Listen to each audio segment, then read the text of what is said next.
ये देखना महत्वपूर्ण होगा। सुनते हैं डीके शिव कुमार को। DK Shiv Kumar,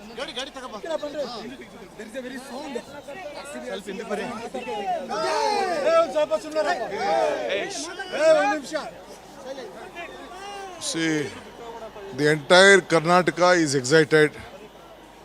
We are very happy to all the Karnataka youngsters and all the section of the people, from old age to youngsters.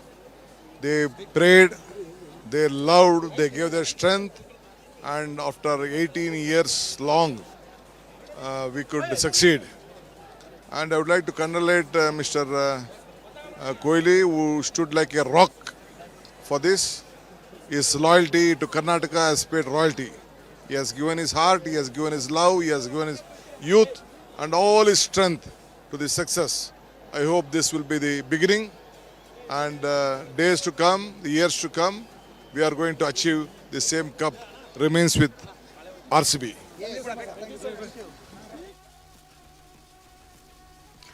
हालांकि डीके शिव कुमार लोगों की भीड़, लोगों के जोश, लोगों के उत्साह पर बोल रहे थे कि इस विक्ट्री के बाद पूरा कर्नाटक खुश है। लेकिन मेरे ख्याल से अभी डीके शिव कुमार से अभी हुए इस हादसे के बारे में कि अभी बात नहीं हुई है, लिहाजा इस पर भी उनका रिएक्शन बहुत जल्द आएगा। लेकिन ये बात सही है कि जो कुछ भी यहाँ स्थिति हुई है वो वाकई बहुत चैलेंजिंग है, जिस तरीके से हालात यहाँ पर बदले हैं।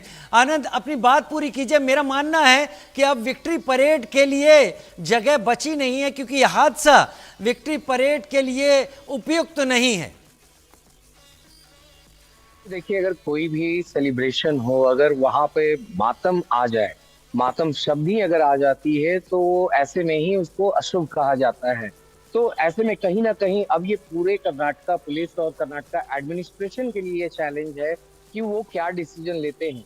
क्योंकि जिस तरीके से तस्वीरें आई, जिस तरह से लोगों को उठाकर लोग अस्पताल की ओर भागते हुए नजर आए, जिस तरह से एक बच्चे ने अपना होश खो दिया इस भीड़ और भगदड़ में, तो उससे यही कहा जा सकता है कि व्यवस्था उतनी कारगर नहीं थी। और अब जो है, जिस तरह से लोगों को वहां बोरिंग हॉस्पिटल में लेके जाया गया है, उनको इलाज के लिए भर्ती कराया गया है, और जो अभी हमें लोग बता रहे हैं, सूत्र हमारे जो बता रहे हैं, करीब 10 ऐसे लोग हैं जिनको अभी लेकर पहुंचाया गया है अस्पताल में, और उसमें कहा जा रहा है कि कुछ की स्थिति नाजुक है। तो ऐसे में अब देखना यही होगा कि आखिर कर्नाटका की जो पुलिस है और वहां की एडमिनिस्ट्रेशन है, खास तौर पे बेंगलुरु की, वो क्या निर्णय लेती है। क्योंकि जब कोई भी इस तरह का सेलिब्रेशन जब मातम में बदलता है, तो वो कहीं से भी अच्छा नहीं कहा जाता है। जी राज, कहीं से भी अच्छा नहीं कहा जाता है। और जो खिलाड़ी भी इसमें शामिल है, मेरे ख्याल से उनकी तरफ से भी इस बात पर ही जोर दिया जाएगा कि अब इस तरह की विक्ट्री परेड के मायने बचे नहीं हैं, क्योंकि जहां पर लोग अपने परिजनों की जिंदगी के लिए तड़प रहे हैं कि वो सकुशल वापस आ जाएं, उनकी गंभीर स्थिति है, वहां पर विक्ट्री परेड को कौन उत्साह के साथ देखना चाहेगा, ये भी बड़ा सवाल है। क्या मेरे ख्याल से आनंद, मुझे लगता है कि अब जो क्राउड गैदरिंग है, जो भीड़ है, उसे हटाने और वापस घर जाने का आदेश देने का वक्त जरूर आ गया है। जी देखिए राजीव, इसमें कोई दो मत नहीं है कि वहां से अब पुलिस को लगातार अब अपील करनी चाहिए कि जिस तरह से जो बड़ी भीड़ इकट्ठा हुई है, क्योंकि ये 18 साल का इंतजार था, और जिस तरह से अभी हमने कर्नाटक के डिप्टी चीफ मिनिस्टर यानी कि उप मुख्यमंत्री की बातों को सुन रहे थे कि आखिर किस तरीके से जो कर्नाटक के सिर्फ युवा ही नहीं उत्साह से भरे हुए हैं, बल्कि यहाँ के बड़े बुजुर्ग और छोटे बच्चे भी इस उत्साह में हैं कि आखिर किस तरह से बेंगलुरु की टीम और कर्नाटक की टीम आईपीएल का ट्रॉफी जीत कर घर वापस आई है।